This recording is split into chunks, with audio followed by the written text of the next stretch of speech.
লা ইলাহা ইল্লাল্লাহু মুহাম্মাদুর রাসূলুল্লাহ সাল্লাল্লাহু। ইমানদার মুসলমান, ওই যে নামের ব্যাখ্যা মিলাদুন নবী আছে না নাই? আল্লাহ চিনি, নবী চিনি, দেখলাম না নয়নে। এবার একটা ব্যাখ্যা, যারে দেখি নাই নয়নে বুঝিব কেমনে? আমি বলি, যার আকার আছে, আকৃতি আছে, ব্যাস আছে, আয়তন আছে, তার ব্যাখ্যা নাই কে? মুন্সি, তোমার ব্যাখ্যা বোঝার মতো জ্ঞান নাই। এই ব্যাখ্যা বোঝার মতো যেই জ্ঞানটা লাগবো, এই জ্ঞানের নাম ইলমে লাদুন্নি। ইলমে লাদুন্নি, মনে রাখবা।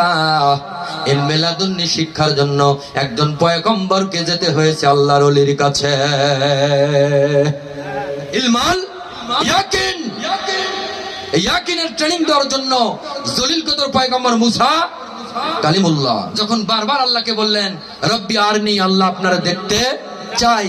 আল্লাহ বললেন, লাম তারানি, আমাকে দেখা যাবে না মুসা। তুমি যেই চোখ দিয়ে দেখবে, যেই বিদ্যা দিয়ে, ওই বিদ্যা তোমার মধ্যে দেওয়া হয়নি। তো বলে আল্লাহ, তাহলে কোন বিদ্যা? এই বিদ্যাটা দেন। বলে, এই বিদ্যা নবুয়তের ধারা না, এটা বেলায়েতের ধারা। সুবহানাল্লাহ পড়েন। এই বিদ্যা কার ধারা? হ্যাঁ মুসা, আমাকে দেখার বিদ্যা যদি অর্জন করতে চাও, আমার বন্ধু খাজা খেওয়াজ খিজিরের কাছে যাও। কারণ বেলায়েতের ধারাটা উল্টা।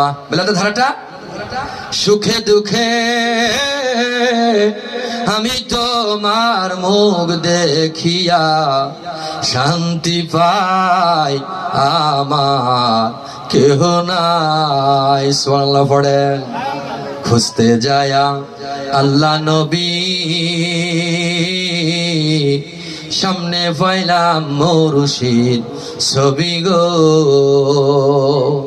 আমার বাঁচার চেয়ে মরণ ভালো, চলো তোমার সঙ্গে যাই। আমার বাঁচার চেয়ে মরণ ভালো, যদি তোমায় নাহি পাই, আমার কেহ নাই। আল্লাহু আকবার। ভালোবাসা দিয়া মোরে, ওরে মঈন বাবা, ভালোবাসা দিয়া মোরে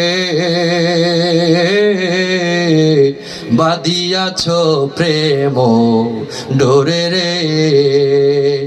যখন তোমার কথা মনে পড়ে, নয়ন জলে বুক ভাষায় দয়াল, তোমার কথা মনে পড়লে নয়ন